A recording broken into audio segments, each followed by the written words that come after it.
আছুতীয়াকৈ ছটিয়াও জোনাক খিৰিকী মুখৰ ৰাতি হেঙুলীয়াকৈ আঁকি দিওঁ তোমাৰ বেলি কপালতে মোৰ স্বপ্ন মোৰ শব্দ পৃথিৱী সামৰি তুমি অৰ্থ তুমি ছন্দ মোৰ এই গান বিয়পি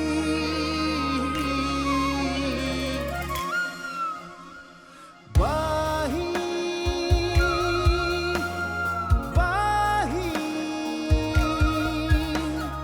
বাহি বাহি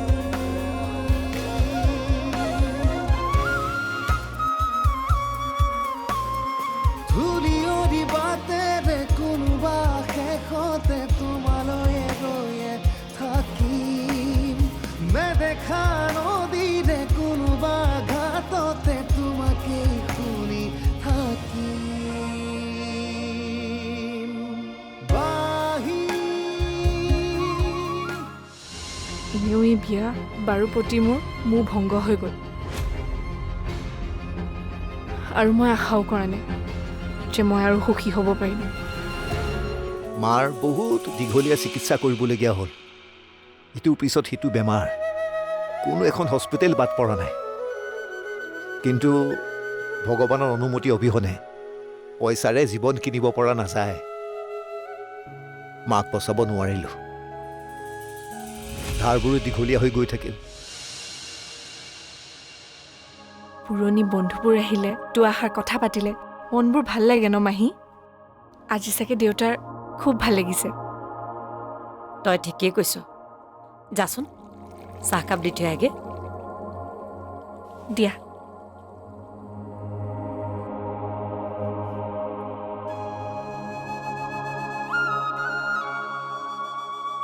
অ মাহী কি হ'ল মানুহজনচোন গুচিয়ে গ'ল গ'লে নেকি চে চাহকাপো নেখালে অলপ সময় থাকিলে ভাল আছিলে কিয়নো গুচি গ'ল মানুহজন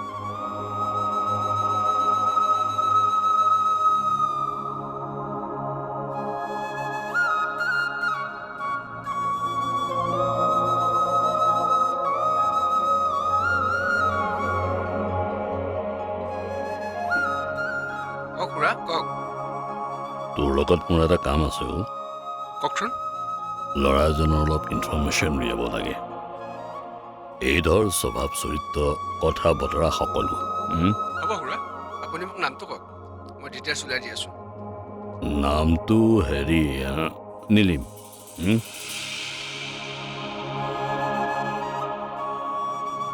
অ' বা কি কৰিছ এই আলমাৰী কাপোৰবোৰ ঠিক কৰি আছো ইমান খেলি মেলি হৈ আছে নহয় কাপোৰবোৰ চাওঁ দে মই তোক আজি সহায় কৰি দিম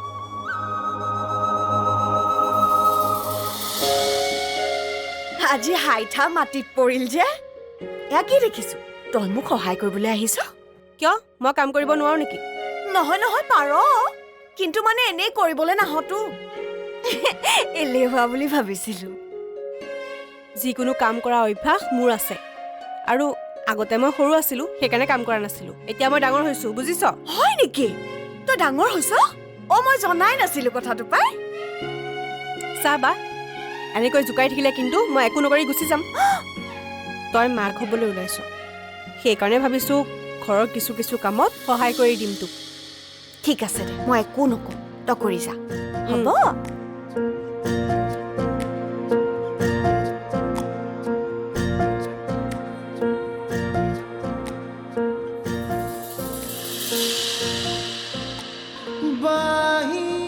এইটো তই কিয় সাঁচি ৰাখিছ নহয় মানে চাবা এতিয়া তোক এইটোৰ প্ৰয়োজন নাই কিছুমান স্মৃতি তই পাহৰিব লাগিব কংকনা কংকনা শুনচোন কংকনা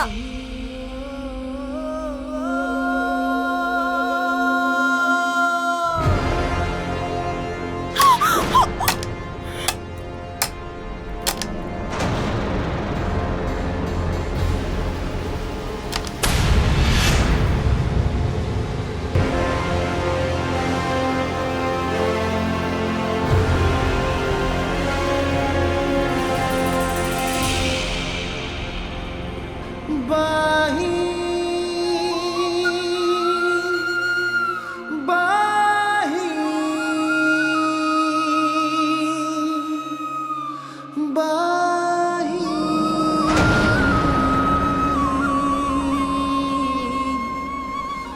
বাহি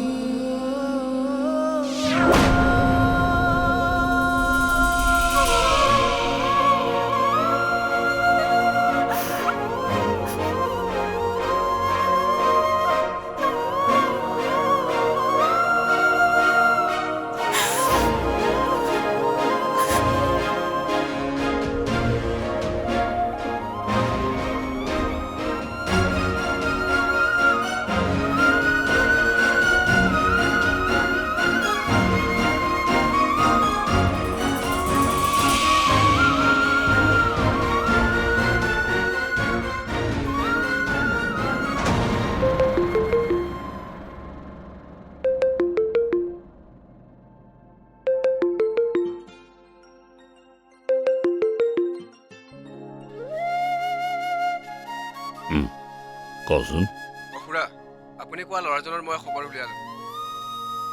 ভালকে কচোন কথাখিনি। ল'ৰাজনে নতুনকৈ চাকৰিত জইন কৰিছে। উম। ভাল ল'ৰা, সহজ সৰল ল'ৰা, প্ৰয়োজনতকৈ বেছিহে সহজ। ক'বলৈ গ'লে অলপ পূৰ্বকো, মানে আজিকালিও এনেকুৱা কোনোবা থাকেনে? এই কিবা বেয়া বস্তু তস্তু খায় নেকি? কিবা বেয়া স্বভাৱ আছে নেকি? নাই নাই খুৰা, একো বেয়া স্বভাৱ নাই। তামোলখনো নাখায়। বেয়া বস্তু খোৱাটোতো পিছৰ কথা। এনেকুৱা চিধা ল'ৰা লাইফত মই ফাৰ্ষ্ট টাইম দেখিছোঁ। ঠিক আছে, হ'ব বাৰু দে।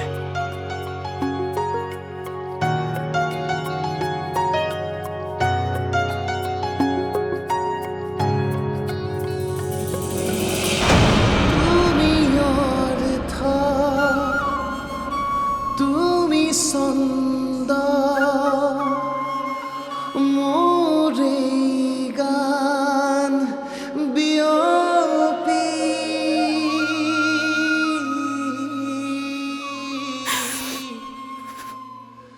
বাহি বাহি বাহি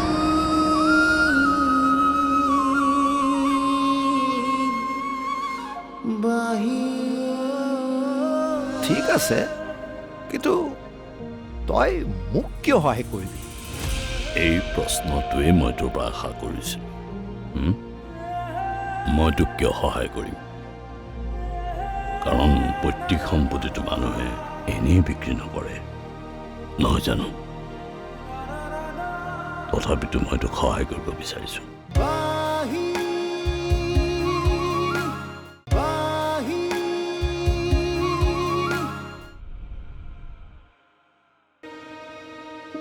তই মোক হঠাৎ এনেকৈ মাতি পঠালি যে? তোৰ কথাখিনি শুনাৰ পিছৰে পৰা মনটো বহুত বেয়া লাগিছে। তাকেইতো, মোৰ কিবা সেইদিনাখন তোৰ আগত মোৰ কথাবোৰ ওলাই গ'ল। মই আহিছিলোঁ তোৰ বেমাৰৰ খবৰ ল'বলৈ, আৰু মই মোৰ নিজৰ দুখৰ কাহিনী তোৰ আগত শুনাই থৈ গ'লোঁ।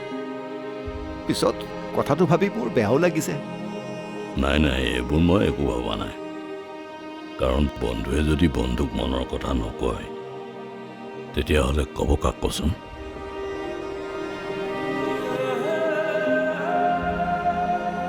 ঐ, তোক যদি মই ধাৰখিনিৰ পৰা মুক্ত কৰি দিওঁ, তেতিয়া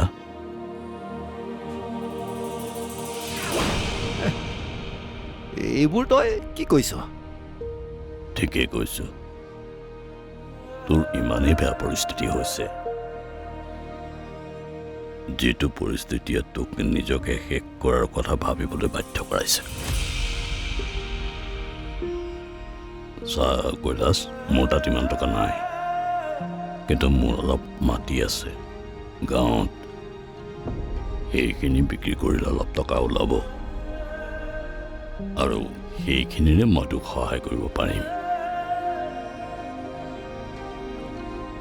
ঠিক আছে, কিন্তু তই মোক কিয় সহায় কৰিবি? এই প্ৰশ্নটোৱে মই তোৰ পৰা আশা কৰিছিলোঁ। মই তোক কিয় সহায় কৰিম? কাৰণ পৈতৃক সম্পত্তিটো মানুহে এনেই বিক্ৰী নকৰে, নহয় জানো? তথাপিতো মই তোক সহায় কৰিব বিচাৰিছোঁ। কেৱল মোৰ এটা শব্দত। কি চৰ্ত?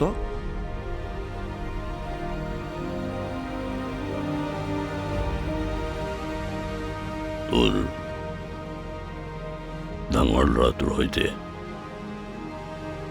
মোৰ ছোৱালীজনীক বিয়া পাতিব লাগিব।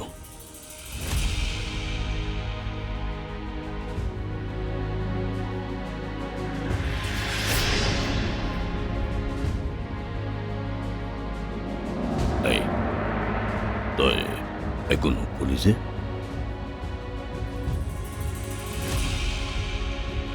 মই তোৰ ছোৱালীৰ সকলোখিনিয়ে জানো। তাইৰ গিৰিয়েক ক'ৰবাৰ দূৰলৈ গুচি গৈছে। তাইৰ গৰ্ভত এটি সন্তানো আছে।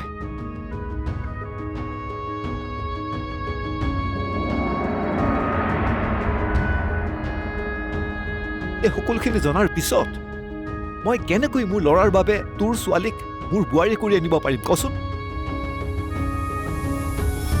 মই সকলো জানি বুজিও কেৱল ভাৰৰ পৰা মুক্ত হ'বলৈকে মোৰ নিজৰ সন্তানৰ জীৱন কেনেকৈ ধ্বংস কৰিম? নাই, মোৰ দ্বাৰা নহ'ব। তই মোক বেয়া নাপাবি। পাৰিলে তই মোক ক্ষমা কৰি দিবি।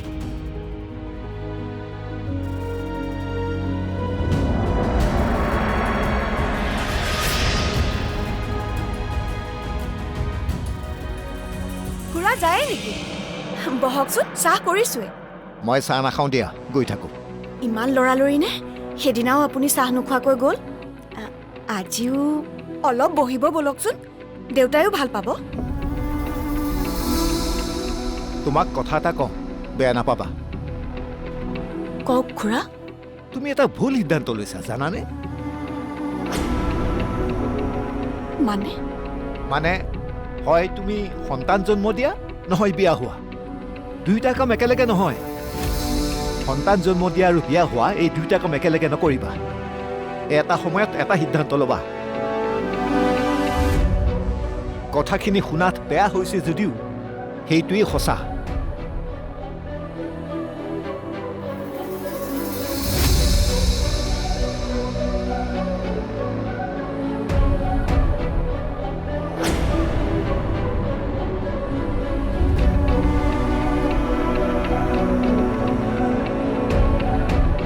নাই নাই, মই এনেদৰে ভাঙি পৰিলে নহ'ব। মানুহৰ মত অমত কথা বতৰাৰ প্ৰভাৱ মই মোৰ জীৱনত পৰিবলৈ কেতিয়াও নিদিওঁ। মই বহুত দুখত, বহুত মনৰ কষ্টত এই সম্পৰ্কটো মানি লৈছোঁ। কিন্তু কোনোবাখিনিত ক'ৰবাত এতিয়াও মনটোৱে মনা নাই।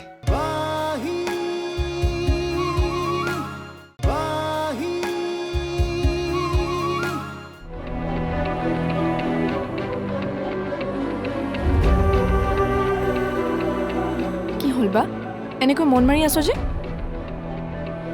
কেতিয়াবা কেতিয়াবা এই সকলোবোৰ এৰি বহুত দূৰলৈ গুচি যাবলৈ মন যায়। কি হৈছে কচোন? যিমান মানুহক লগ পাইছো, যিমানৰ সৈতে মুখামুখি হৈছো, সকলোৱে দেখোন কষ্টহে দিয়ে। মোৰ জীৱনটোৰ ওপৰত মোৰেই অধিকাৰ নাইনে? মোৰ জীৱন, মই কি সিদ্ধান্ত লওঁ, কোনটো শুদ্ধ কোনটো অশুদ্ধ মইহে জানিম। তাতে বাকী মানুহবোৰে কিয় মন্তব্য দিবলৈ আহে, মতামত দিবলৈ আহে? সাহস দিব নালাগে, কিন্তু কমচে কম কষ্টও দিব নালাগে।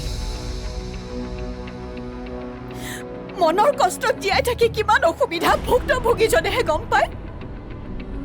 তই সিদ্ধান্তই লৈছ তেনেকুৱা, মানুহটো আচৰিত হ'বই। কিন্তু বিয়াৰ সিদ্ধান্ত মোৰ নহয়, মোৰ এটাই উদ্দেশ্য। মই মোৰ গৰ্ভত থকা সন্তানটোক ধুনীয়াকৈ ডাঙৰ কৰিম। সেইটোৱে মোৰ জীৱনৰ একমাত্ৰ লক্ষ্য, অইন একো নাই। এয়া দেউতাৰ অকৰমী, দেউতাৰ জেদ যে মোক আকৌ বিয়া দিব, যিটো কেতিয়াও সম্ভৱ নহয়। নাই নাই, মই এনেদৰে ভাঙি পৰিলে নহ'ব। মানুহৰ মত অমত কথা বতৰাৰ প্ৰভাৱ মই মোৰ জীৱনত পৰিবলৈ কেতিয়াও নিদিওঁ কেতিয়াও।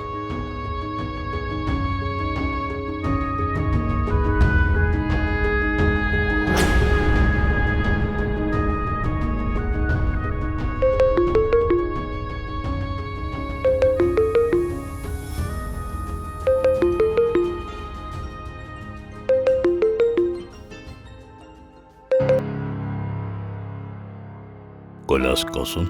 তই কোৱা কথাবোৰ মই ভাবিলোঁ, শ্ৰীমতীৰ লগত আলোচনা কৰিলোঁ। গোটেইবোৰ দিশ ভালদৰে চালি জাৰি চাই মই তোৰ কথাখিনিৰ অৰ্থ বিচাৰি পালোঁ। সেইকাৰণে মই ভাবিলোঁ মই তোৰ চৰ্তটো মানি ল'ম।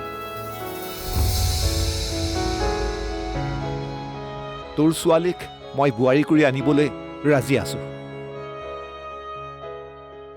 এতিয়া কথাবোৰ ভালদৰে আলোচনা কৰি আগবাঢ়িলেই হ'ল।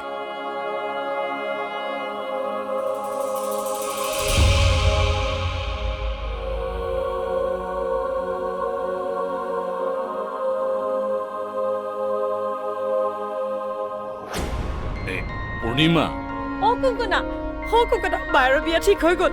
কি? অ কোন কোন বেছি বয়সস্থ নেকি? আকৌ আগতে বিয়া পতা নেকি? ঘৰ ক'ত কোৱা না প্লিজ কোৱাচোন। উখৰা, আমি ইমানবোৰ প্ৰশ্ন একেলগে কৰিলে মই উত্তৰ কেনেকে দিম? মুঠতে সেইবোৰ একো নহয়। ল'ৰাজন বিৰাট ভাল, বৃষ্টিৰ লগত মিলিব, ভাল চাকৰি কৰে, স্বভাৱ চৰিত্ৰ ভাল, একদম সহজ সৰল ল'ৰা। অ' মাহী কোনে বিচাৰি উলিয়ালে? কোন হ'ব আৰু? ভিনদেউ। কেনেকুৱা বা হয়, কোনবা হয়? অ' মাহী কেনেকুৱা কোৱা না প্লিজ কোৱাচোন, কোৱা। ৰাম, শুন, এই ভিনদেউৰ বন্ধুজন যে কৈলাশ বোলা মানুহজন, তেখেতৰ ল'ৰা। কি? বাৰ বিয়া? ভগৱানে চকু মেলি চালে আৰু।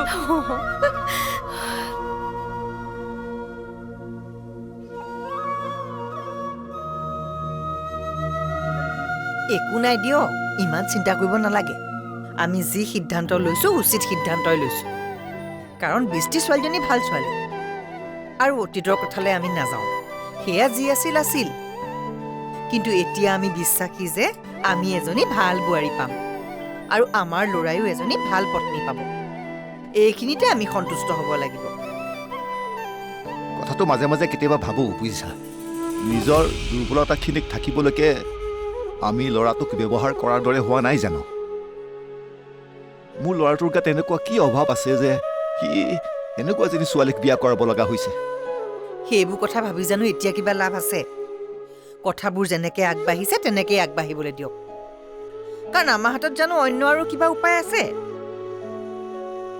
সঁচাটো এইটোৱে যে এই বিয়াখনৰ যোগেদি আমি ঋণমুক্ত হ'ব পাৰিম, নহ'লে ঋণৰ বোজাই আমাক শেষ কৰি পেলাব। মানুহে কেতিয়াবা কেতিয়াবা পৰিস্থিতিৰ ওচৰত হাৰ মানিবলগীয়া হয়, আৰু এতিয়া পৰিস্থিতি আমাক এইটোৱে কৈছে যে আমি এইটোৱে কৰা উচিত।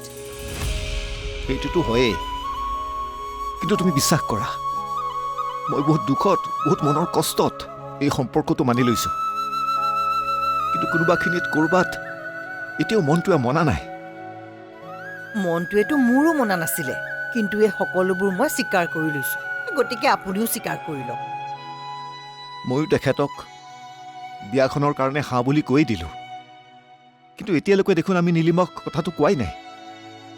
নীলিমো মান্তি হ'ব দিয়ক, তাক মান্তি কৰোৱাৰ দায়িত্ব মোৰ।